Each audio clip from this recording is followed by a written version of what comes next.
A nosotros nos tocó Juventud Heroica del 4 de febrero, la misión de ser relámpago, anunciando en el medio de la oscuridad el nacimiento de una nueva era para los pueblos de América y del mundo. El padre del 4 de febrero se llama Simón Bolívar, ese es nuestro padre. El 4 de febrero Venezuela resucitó y Venezuela nació de nuevo entre soldados.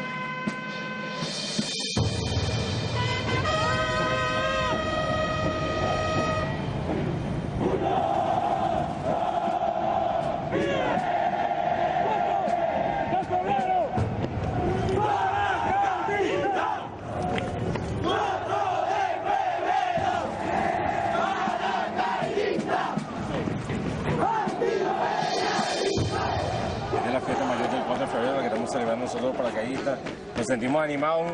¡Una bulla a los muchachos allá arriba! ¡El ánimo, el ánimo! Este es el desfile que estamos haciendo gracias a la conmemoración que se está realizando por el año 92, donde inició la revolución con nuestro comandante jefe Hugo Rafael Chávez Frías. Pero el 4 de febrero fue donde volvió a nacer Venezuela, y de verdad nos sentimos bastante contentos, yo y mis compañeros, de representar al 4 de febrero hoy en este desfile. Y fue el despertar de lo que es hoy día la revolución bolivariana, de lo que es el sentimiento socialista. Era como un despertar de Venezuela, fue como una nueva época, una nueva era, algo que trajo una mejor vida para nuestro país. Esta es una fecha que no se puede olvidar. Confirmar la revolución, el inicio de la revolución y una parte más de la independencia de Venezuela. En realidad somos los hijos de Bolívar. Este mismo ejército que comandó Bolívar y nosotros somos los herederos de esa gloria. Bolívar, donde quiera que esté, está orgulloso de su ejército, de su fuerza armada y está aquí apoyándonos siempre, con el proceso revolucionario, con la patria socialista y con la fuerza armada, tanto hombres como mujeres. Somos dignos herederos de su gloria y somos representantes de este país. Y en todos lados estamos nosotros paracaidistas representando esos ideales que dejó Bolívar y el comandante en jefe. Desde el primer momento que uno entra, que ingresa como aspirante que desde en esta institución o en cualquier institución de las Fuerzas Armadas, uno deja todo, deja su familia, deja sus amistades, deja todo lo más preciado que uno tiene por ser útil a la patria, por servir, por formarse como militar, por defender este suelo con la vida si es posible, si se hace necesario. Nosotros somos la Fuerza Armada es para el pueblo. Sí, somos simplemente un servidor de nuestro pueblo, de nuestra Venezuela. Y por eso es que la Academia Militar la llaman cuna de la Revolución Bolivariana, porque ahí se forma el militar revolucionario, el militar que va algún día a utilizar sus armamentos, a usar sus armas en pro de la defensa de la nación y del pueblo soberano. Hoy son soldados de la paz, soldados al servicio del pueblo, hijos de Bolívar, conscientes del papel histórico que les toca jugar. Pero hasta 1998 fueron utilizados como el brazo armado de la oligarquía venezolana. Eran formados bajo la doctrina militar de seguridad nacional, un plan represivo que impuso Estados Unidos en la región para perseguir y desaparecer a los sectores populares que se opusieran a sus políticas. Fue así como en Venezuela se desató una ola de persecuciones, asesinatos, torturas y desapariciones contra miles y miles de venezolanos. La educación tradicional que permeaba en todos los cuarteles, inclusive en las academias militares, era una educación direccionada y condicionada por los intereses de los Estados Unidos. Obedecíamos, por supuesto, a la lógica o a la filosofía geopolítica de la contención del comunismo, en donde se pensaba que nuestro enemigo era aquel que pensara de una manera distinta al establishment o a la política que mantenía el status quo, que en este caso era la democracia representativa de corte liberal occidental. En verdad la formación era del típico gorila suramericano, la Escuela de las Américas. Los manuales eran los mismos, manuales gringos. Los batallones, aquí había batallones de cazadores. Hasta hace poco, que el presidente los eliminó y ahora se llaman batallones de Caribe. Cazadores de hombres. Ese era el nombre, pues. Cazadores, boinas verdes. Los boinas verdes venezolanos. Cazadores de hombres. Venezuela en el año 63 comienza la política de desaparecidos en América Latina en el gobierno de Raúl Leoni. Las primeras experiencias de desaparecidos que después se consolidan en Argentina, en Chile, en Uruguay, no nacieron en el Cono Sur, ya terminan de explotar en los 70. Nacen en Venezuela en el gobierno de Leoni, donde en este país desaparecieron más de 400 personas, ¿no? Fueron oficiales formados para pisotear al pueblo, es decir, es la misma doctrina que se aplicó para crear a los dictadores de América Latina. Desde allí se formaron, desde la Escuela de las Américas, y luego posteriormente comenzaron a asumir, espacios políticos y tomaron acción en sus respectivos países con el apoyo de Estados Unidos. Eso no lo podemos negar, ni se puede ocultar. Las Fuerzas Armadas anteriormente tenían una visión totalmente obtusa, errada. No era la de defender a su pueblo, era la de atacar al pueblo. En las Fuerzas Armadas, puedo decir a plenitud, que estaban a orden, a servicio de un imperio. ¿Cómo se puede decir que el Estado venezolano, que nosotros no tenemos soberanía, que nosotros, ¿cómo es posible que antes habían entes militares de Estados Unidos en nuestros fuertes militares? El control se ejercía mediante la misión militar norteamericana que quedaba acá en Fuerte Tiuna, donde está la sede exactamente allí cercana a lo que es el batallón Ayala, el grupo de blindados Ayala. Allí funcionaba la misión militar norteamericana. En todas las escuelas de armas y servicios de la Fuerza Armada Nacional existía un oficial norteamericano de infantería, de artillería, de blindado, de ingeniería, de todas las armas, condicionando, modelando, supervisando los currículos y verificando que los oficiales que normalmente ocupaban los primeros puestos en esos cursos iban directamente a hacer cursos en Fort Benning, en las escuelas de las Américas, en Fort Bragg, o en los grados superiores de coronel, de teniente coronel, de coronel en el Sistema Interamericano de Defensa, en la Escuela de las Américas. Aquí daban clases los voceros de la oposición a enseñarnos las virtudes del neoliberalismo. Aquí daba clase Claudio Fermín en esta escuela y nos hablaban del libre mercado, y cuando hablaban de geopolítica, era la geopolítica que el enemigo era Brasil, que el enemigo esa era la hipótesis verde, era Brasil. Nuestra posibilidad de guerra era Brasil. Y nos vendían, y poco a poco fueron vendiendo aquello éramos cadetes cuando la invasión a Panamá, que no hacían falta los ejércitos, que debía reducirse a una pequeña fuerza, que si alguien nos atacaba, los gringos nos defendían. Claro, no nos explicaban qué ocurría si los gringos nos atacaban. Cansados de ver al pueblo en la miseria, mientras los gobernantes de turno amasaban enormes fortunas, el 24 de julio de 1983, un grupo de soldados comandados por el capitán Hugo Chávez funda el Movimiento Bolivariano Revolucionario 200. Surgió el movimiento, el MBR 200, y comenzó desde abajo, una efervescencia aquí en la escuela. Este era el sitio donde, se juntaban una cantidad de ideas y de sueños, y después la gente se graduaba y se iba a los batallones, y había un contacto por un mecanismo que teníamos nosotros de reunión que impedía la fuga de información y que nos permitió pasar 10 años en la clandestinidad en los cuarteles. 2 semanas después de asumir la presidencia, Carlos Andrés Pérez anuncia la aplicación de un paquete económico que condenaba al pueblo a más miseria. El conocido paquetazo, impuesto por el Fondo Monetario Internacional y el Banco Mundial, incrementó la gasolina en un 100%, la electricidad en un 150% y duplicó el precio del pasaje estudiantil. Además, se inició una ola privatizadora de las empresas del Estado, como la CanTV, Viasa y PDVSA. Se liberaron los precios de los alimentos mientras se impuso un tope a los salarios. Toda esta situación provocó que el 27 de febrero de 1989 miles de venezolanos se rebelaran contra el gobierno de Carlos Andrés Pérez. Siempre las medidas económicas afectan al pueblo, nunca afectan a la parte aristocrática. El pueblo y los estudiantes están juntos. Nosotros cuando salimos a la calle no salimos a reprimir, salimos a restablecer un orden que está alterado y que no permite el normal desenvolvimiento de las actividades del país.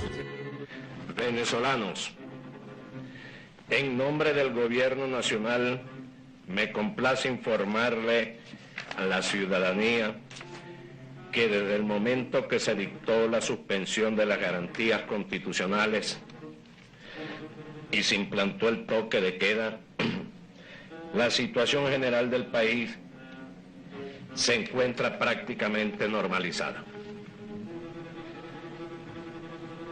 Solo en la ciudad de Caracas subsisten,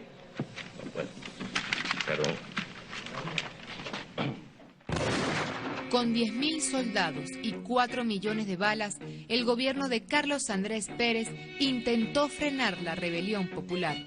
Más de 3.000 venezolanos fueron asesinados y muchos de ellos lanzados a fosas comunes como la peste. Nunca voy a olvidar una gráfica que salió en un periódico de un nene de 5 años muerto en la calle, acribillado porque iba con su mamá. Y aparentemente había dentro de todo lo que ocurrió, un negocio, rompieron los vidrios y dispararon al que estuviese atravesado. El niño así muerto al lado. Y sacaron la gráfica en aquel momento. O sea, eso para nosotros, a mí en lo personal me marcó. Nos marcó aquellas máquinas en la calle recogiendo los cadáveres en la calle y metiéndolos en un camión. Y echándoles arriba a alguien cal. Pero ¿cuál es el grado más inmoral? Que los bienes de ahí se montaron en camión y los llevaron para la finca de los generales. Los bienes recuperados, que se le quitaron al pueblo, que los agarraron ahí, se consiguieron, que eran simplemente algunos saqueos, ¿verdad? Muchos de esos bienes terminaron en la finca de los principales generales de la brigada blindada. Y eso lo vimos nosotros. ¿Cómo no vamos a alzar? Ya el 27 de febrero hubo una especie de traición que el pueblo sintió y a la que el pueblo reaccionó. O sea, había votado por Carlos Andrés porque pensaba que Carlos Andrés era su amigo. Resulta que ese amigo de repente le tira un poco de medidas que le van a subir el precio, que ya le estaban subiendo los precios y todas las cosas, se acaparaba y el gobierno no hacía nada, y después viene y te mata porque sales a protestar. Ese ambiente que se veía, un ambiente desesperado, un ambiente donde la gente estaba en la calle, donde los comentarios eran terribles, donde se allanaba medios de comunicación a diestra y siniestra, donde no había absolutamente ninguna libertad de expresión. Bueno, ese era el ambiente y era evidente que Carlos Andrés Pérez no podía terminar su mandato. Eso entonces presiona todavía más hacia adentro porque de alguna manera lo que vemos nosotros ese 27 de febrero como actuación de la Fuerza Armada es una contradicción a lo que nosotros creemos que debe ser la Fuerza Armada, porque es como que tú salgas a dispararle a tu hermano, ¿no? La indignación también se profundizó en los cuarteles, especialmente entre los miembros del Movimiento Bolivariano Revolucionario 200. Yo supe de este movimiento, de su existencia, en agosto del 91. Y en agosto del 91 se acercó ahí a la estación Bellas Artes, donde yo trabajaba, y conversamos largo y me echó el cuento completo de cosas que después, contrastadas con la realidad, eran exactas. Porque yo me acuerdo, yo le dije a este compañero Ezequiel, le dije, si esto fuera cierto, ¿no? Y existiera estas corrientes dominarían el escenario político de este país por 100 años. Recuerdo que fue como la expresión que yo le di. Para 1992, Venezuela se sumergía en una profunda miseria. En el país con mayores reservas petroleras del mundo, más del 70% de la población era pobre, 60% sobrevivía hacinada en zonas de alto riesgo. Además, las familias alcanzaban a comer una sola vez al día. El 25% de los fallecimientos eran niños menores de 4 años debido a desnutrición y diarrea. El analfabetismo superaba el 8%, la deserción escolar el 50% y una corrupción desatada desde el gobierno y el alto mando militar hacía crecer el descontento en el pueblo civil y militar.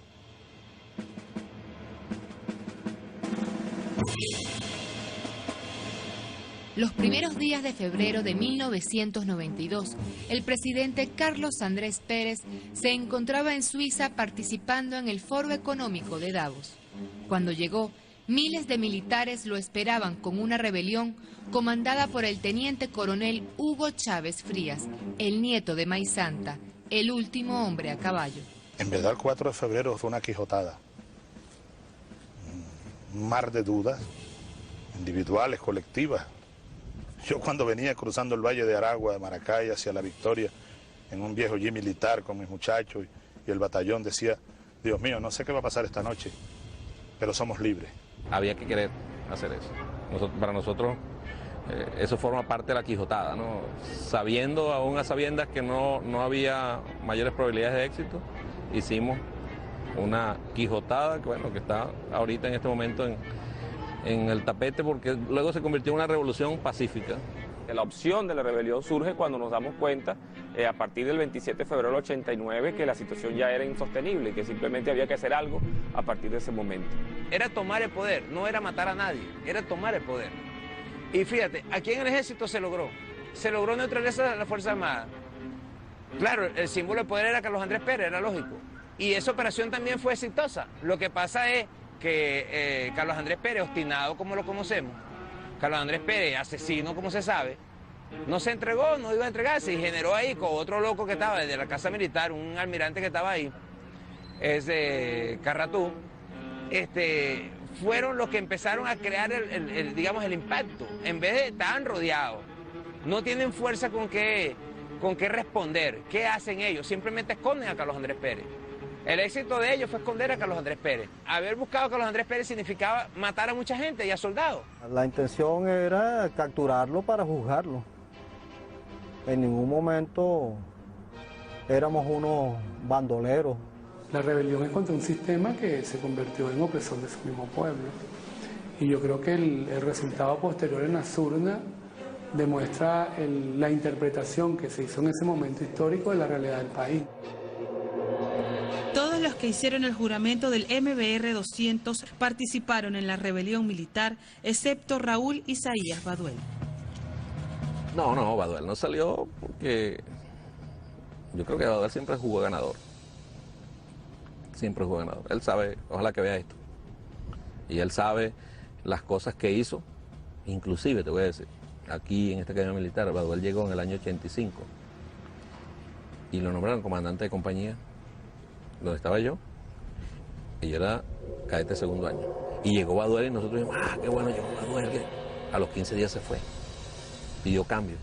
Entonces cuando nosotros le preguntamos, no, fue que me cambiaron porque yo no cuadraba con el comandante de cuerpo cadete, mentira, él pidió cambio, porque vio que aquí, o sea, no había manera de evadir el compromiso, pues. El gobierno de los Estados Unidos reaccionó inmediatamente. El presidente Bush se solidarizó con el presidente Pérez y presionó a sus países aliados a pronunciarse. Pero el pueblo, el históricamente excluido y masacrado, tomó las calles para expresar su solidaridad con los militares patriotas.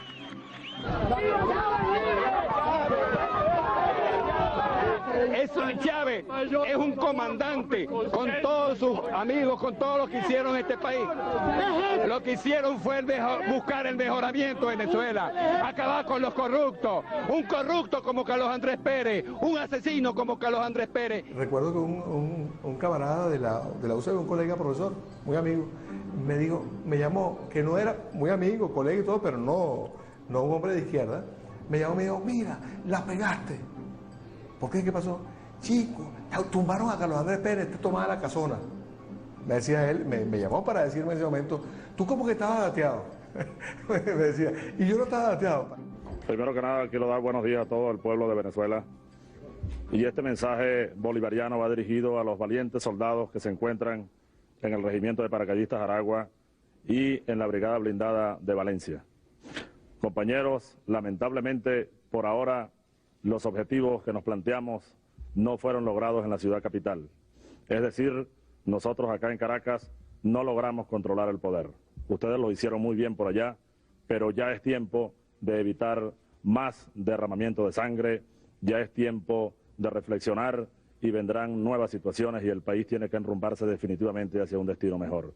Así que oigan mi palabra, oigan al comandante Chávez que les lanza este mensaje para que por favor reflexionen y depongan las armas, porque ya en verdad los objetivos que nos hemos trazado a nivel nacional es imposible que los logremos. Compañeros, oigan este mensaje solidario, les agradezco su lealtad, les agradezco su valentía, su desprendimiento, y yo ante el país y ante ustedes asumo la responsabilidad de este movimiento militar bolivariano. Muchas gracias. Cuando dijo esa palabra, yo recordé a mi amigo Ezequiel y dije, la vaina es cierta, dije, era verdad, dije yo. El por ahora significó, este es el hombre de las responsabilidades, este es el hombre que es capaz de canalizar estas inquietudes, estas esperanzas, esta historia. 200 años de vida republicana, se concluyen ahí. Desde la misma madrugada del 4 de febrero, el comandante Chávez se metió en los corazones de todos, en el mío y en el de toda mi familia, y en el de la mayoría del pueblo de Venezuela. Y salimos, al día siguiente estábamos también nosotros incorporados en ese gran movimiento espontáneo que surgió de hacer pintas y de que viva Chávez. Durante 2 años, el comandante Chávez y otros soldados patriotas estuvieron presos, pero ni el encierro pudo frenar la indignación del pueblo. Democracia es lo que nosotros queremos, es democracia, es una verdadera democracia, no donde se están llenando los corruptos, los ladrones del país, que vaya el dictador, que vaya el dictador. No, yo no me arrepiento para nada. Para nada, yo más cada día me convenzo de la necesidad. El presidente hablaba en estos días de la legitimidad del 4 de febrero. Eso estaba legitimado antes de ocurrir. Por eso que tú decías, porque evitó un golpe, pero también porque si no lo hacíamos nosotros, lo iba a hacer el pueblo. Y al pueblo lo iban a masacrar. Para mí no fue un dolor la cárcel, aunque tuvo muchos dolores. Pero esos dolores fueron absorbidos, ¿no? Por el amor, por la fe, por el optimismo.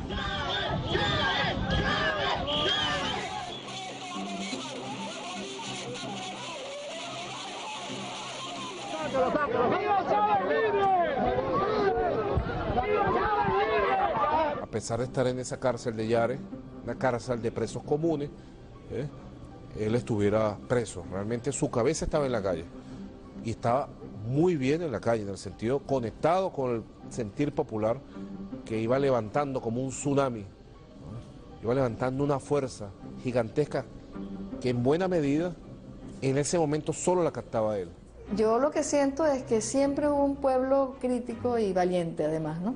Yo recuerdo varias tomas, ayer estaba viendo una de los guardias, los militares estaban peinando toda la parte de cuando iban a pasar a Chávez desde Cuartel San Carlos a Yare.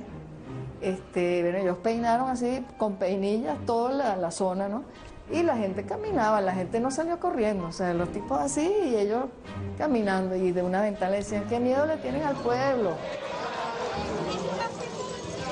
Estando presos contra nuestra familia, se ensañaron. Nos allanaban la casa a la 1 de la mañana, a las 2 de la mañana, estando nosotros presos. Tumbaban las paredes de las casas. Los carros se los robaban. Era una persecución y no había a quién decirle. Bueno, nuestras esposas, pero bueno, que les tocó vivir una cosa, y nuestros familiares fuertes eran como almas en pena, ¿no? Fueron a la fiscalía, nuestras esposas, a reclamar porque armamos nosotros una rebelión interna y nos quitaron la visita. Estaba, lo digo con nombre y apellido, porque aquí no hay...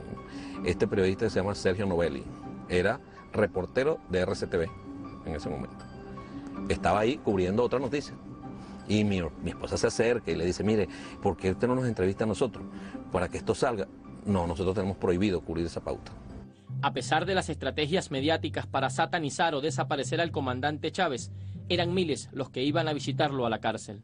En la comisión a veces iba Dina Bastida, a veces iba, creo que el padre Gasso fue alguna vez a visitar al comandante Chávez, pero el que iba sistemáticamente a visitarlo era Jorge Giordani, que fungía ya y de hecho estaba trabajando solamente en eso, en ser el tutor de la tesis de grado de maestría en estudios políticos del presidente Chávez. Comenzó este vínculo con el comandante Chávez.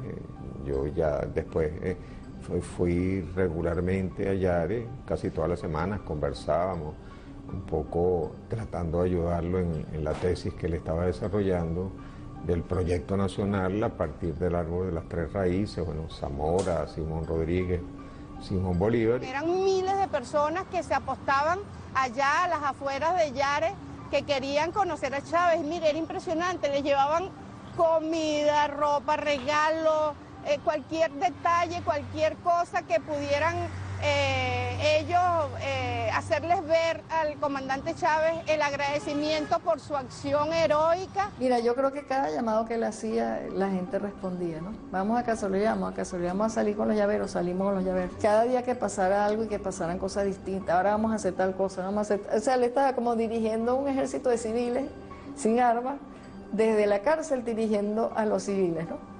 Y todos vamos a hacer esto, y la gente lo hacía entusiasmada, no era que estaban cumpliendo órdenes. El presidente Chávez nunca estuvo preso porque su espíritu era más libre que nunca y estaba acompañado de millones. O sea, Chávez allí se hizo y se constituyó en la esperanza del pueblo.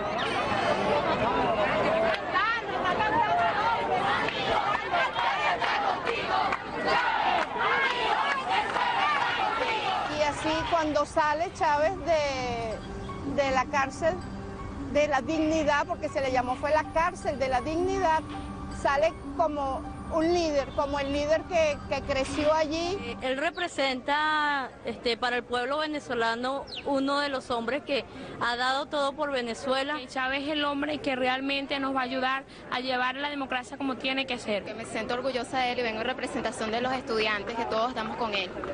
¿Y usted, señora, por qué vino?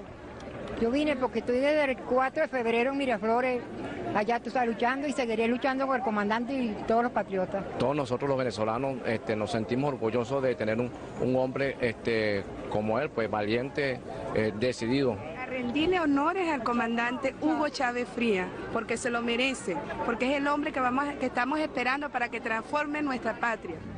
Venir a nombre de la generación militar bicentenaria que decidió insurgir en armas para torcer el rumbo funesto de la República y buscar nuevos caminos. 8 planes nacionales. El último fue el 8º plan de la nación. Aquel plan funesto que llamaron el Gran Viraje. Todos lo recordamos. 8 planes nacionales llevaron a Venezuela a la situación más caótica de toda su historia republicana. Nosotros estamos trabajando desde antes del 4 de febrero en las líneas, repito, muy generales del Proyecto Nacional Simón Bolívar para enfrentar un modelo económico, construir un modelo económico cuya prioridad sea el hombre. Desde el 26 de marzo del año 94, que salió a la calle. La esperanza está en la calle, fue la consigna. Sobre eso hay un documento central también que escribió el comandante Chávez. Luego, bueno, los primeros 100 días del huracán bolivariano, y luego la construcción y la articulación con movimientos sociales, movimientos políticos. La construcción del movimiento bolivariano revolucionario 200 en la calle. Luego la propuesta en el año 95, cuando hubo las elecciones de gobernadores y alcaldes, y la propuesta de Chávez fue, por ahora, por ninguno.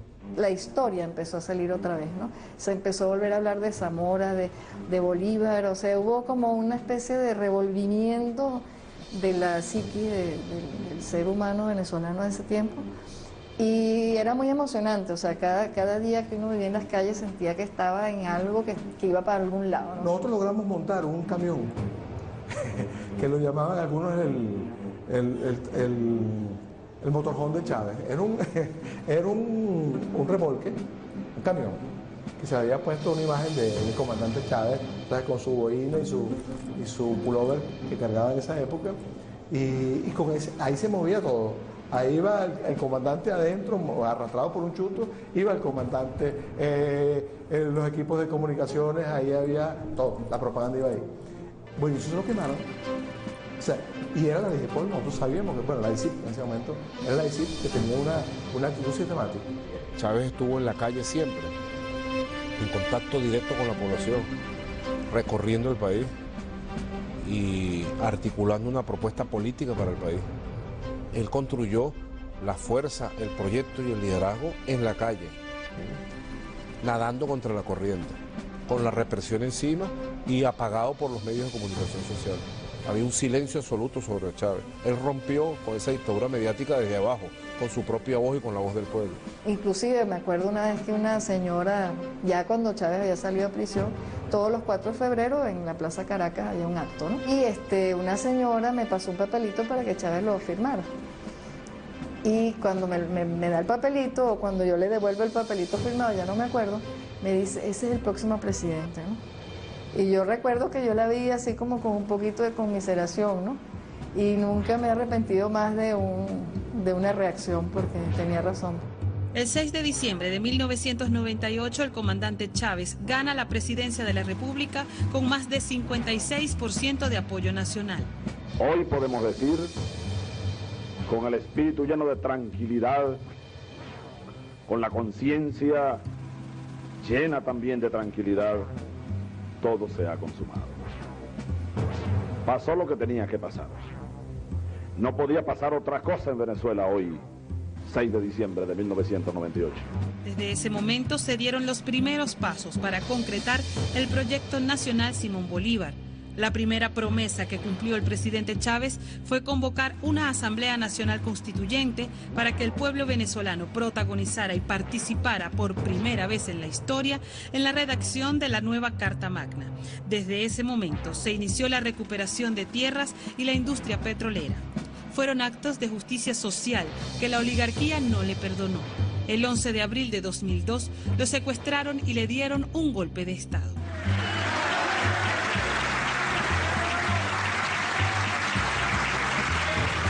Decretamos constituir un gobierno de transición democrática y unidad nacional de la siguiente forma y bajo los siguientes lineamientos. Se suspende de sus cargos a los diputados principales y suplentes a la Asamblea Nacional. Se destituyen de sus cargos al presidente y demás magistrados del Tribunal Supremo de Justicia, así como al fiscal general de la República, al Contralor General de la República, al Defensor del Pueblo y a los miembros del Consejo Nacional Electoral. Muchos de los oficiales que de repente salieron del barrio, del pueblo, de la comunidad, fueron condicionados por este sistema, llegaron a graduarse, se formaron en las escuelas de las Américas, regresaron al país. Cuando regresan al país más nunca querían volver a la comunidad ni al barrio. Esos oficiales, la mayoría de los que se alzaron el 11 de abril y que se fueron para Plaza Altamira y que dieron el golpe de Estado, casi todos venían de estudiar en el Colegio Interamericano de Defensa. Casi todos venían de servir en el ejército de los Estados Unidos y venían de ser condicionados bajo ese tipo de cultura militar. El país, por eso tú ves que allá se montonaron, y discúlpame que use el término, en Plaza Altamira más de 80, porque no tenían tropa. No tenían tropa. No tienen tropa, ¿por qué? Porque la tropa es el pueblo y la tropa ya no se... vuelvo al tema. Un venezolano, una venezolana en este momento sabe reclamar sus derechos. No es el venezolano o la venezolana de hace 30 años. Eso es irreversible, eso no lo va a cambiar nadie. Cuando digo reclamar sus derechos es luchar, es organizarse, es hacer planteamientos, es construir ellos su propia vida. Eso es irreversible. El hecho de haberse presentado el golpe de Estado era una carta que el imperio norteamericano tenía. Acá en este mismo fuerte, funcionarios de la misión militar norteamericana entraron al despacho del entonces comandante general del ejército y direccionaban los discursos y la posición que ellos iban a tomar. O sea, todo estaba siendo monitoreado tanto por la misión militar norteamericana como por la CIA y por supuesto por el Pentágono. Y fíjate qué contraste, ¿no? El comandante Chávez en ese momento asume una responsabilidad ante el país y ante la historia, y estos parece que no hubieran roto un plato, ¿no? Y allí están con su cara bien lavada y poniendo posiciones extremas y opuestas, antagónicas a lo que es este proyecto. O sea, allí se llega a un grado de polarización que tienen ellos que demostrar eso, ninguno de ellos ni siquiera ha aceptado históricamente su derrota y su responsabilidad ante los hechos, y pretenden continuar y volver al pasado. El golpe de Estado, el sabotaje petrolero y las diversas acciones desestabilizadoras que ha emprendido Estados Unidos y la oligarquía venezolana contra la revolución bolivariana han sido derrotadas por el pueblo organizado y la Fuerza Armada Nacional Bolivariana. ¿Qué voy a hacer yo con mi voto? Yo voté por Chávez y yo quiero que Chávez termine su mandato.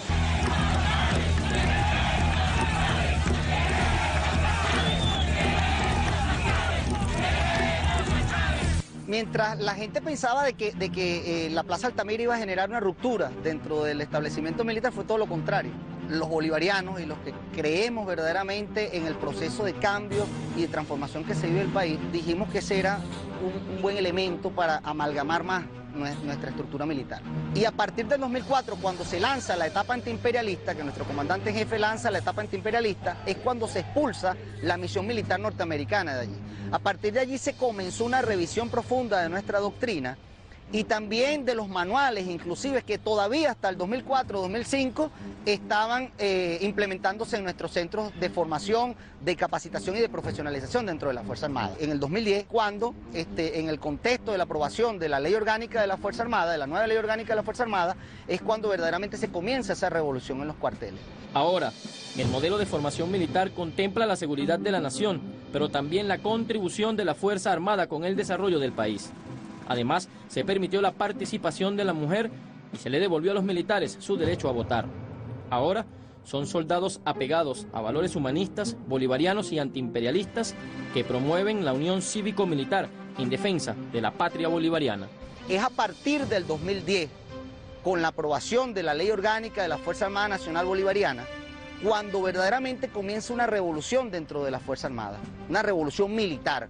Dos pensadores norteamericanos, Alvin y Hedy Toffler, dicen que una revolución militar se materializa cuando el pueblo entra a la Fuerza Armada y comienza un proceso de transformación profunda, en donde esa transformación los combina a cambiar la doctrina, la estrategia, la táctica, la logística, cambian los sistemas de armas, cambia el adiestramiento, cambia la organización de la Fuerza Armada en sí.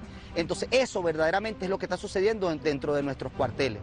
Los ataques de la oligarquía venezolana y del mayor imperio del mundo contra la revolución bolivariana no han cesado. Hoy, su punto de ataque es la Fuerza Armada Nacional Bolivariana. Ellos no van a cesar en su empeño, ellos van a seguir tocando puertas, van a seguir viendo a ver quién les escucha las propuestas que pueden hacer ellos, no solo en la parte civil, sino en la parte militar también, con muy poca audiencia, una obra de teatro con butacas vacías, pero ellos tienen algo cómo manejarse, que tienen mucha plata y tienen apoyo de afuera. Mira, ellos pueden decir lo que quieran, pero cualquier movimiento de aquí contra el presidente tiene la bendición de los gringos. Los ataques contra la Fuerza Armada y contra el alto mando militar van a seguir siguiendo en la medida de que nuestra Fuerza Armada y nuestros líderes militares sigan manteniéndose al lado del pueblo. Haga lo que uno haga, si uno se mantiene al lado del pueblo, respetando ese legado que nos dejó nuestro padre el libertador Simón Bolívar, hay un sector de que va a seguir diciendo y va a seguir atacando a nuestra Fuerza Armada.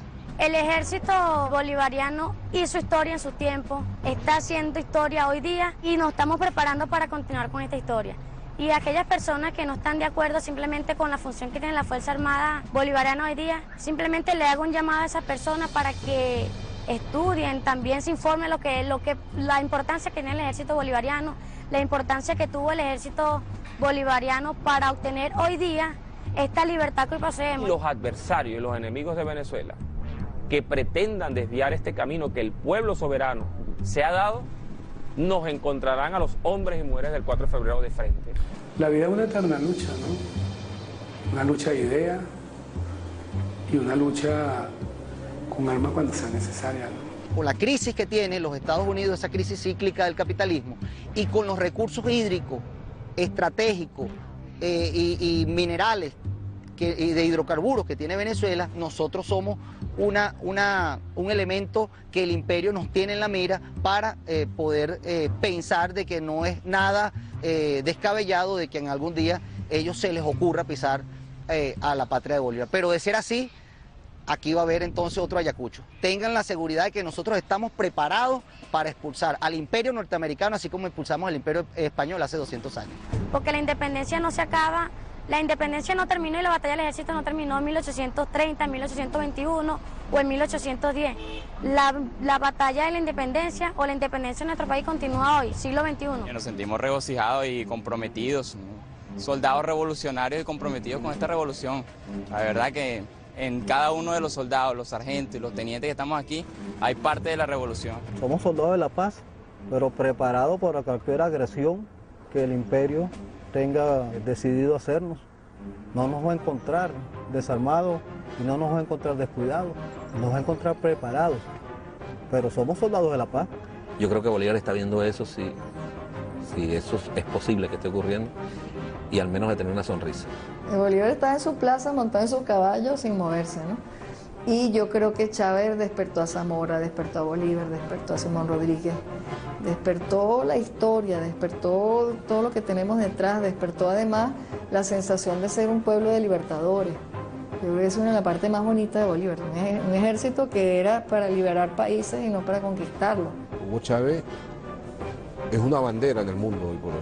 Quien cree en un mundo sin imperios, quien cree en un mundo sin guerras, quien cree en un mundo de respeto del derecho internacional, de relación de cooperación y solidaridad entre los pueblos y los estados, quien cree en un mundo sin hegemonismo, cree en Chávez, ve a Chávez como la esperanza. El presidente Chávez es el símbolo de los cambios que ahora están pasando en el mundo y lo podemos ver que es verdad que existe, que hay cambios en Venezuela y ojalá que en todo el mundo va a ser igual.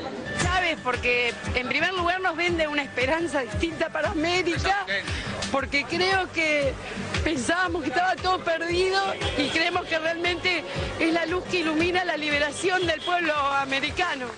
Llegó la hora de la segunda independencia de los pueblos de la América. Ahora Venezuela es uno de los países mejor alimentados del mundo, un país libre de analfabetismo, con la menor desigualdad social de todo el continente, con más de 3 millones de hectáreas recuperadas para los campesinos, que destina más del 60% de sus ingresos financieros a la inversión social. Una población que recuperó la dignidad y la justicia, donde no hay un solo desaparecido o torturado. Una patria donde los venezolanos son partícipes y protagonistas de su historia. Esa es la Venezuela que nació después de un por ahora. Nosotros debemos pararnos allá arriba en el Ávila y mirar 200 años atrás y decir: Bolívar, no araste en el mar, aquí estamos tus hijos haciendo realidad tu sueño de patria grande, libre.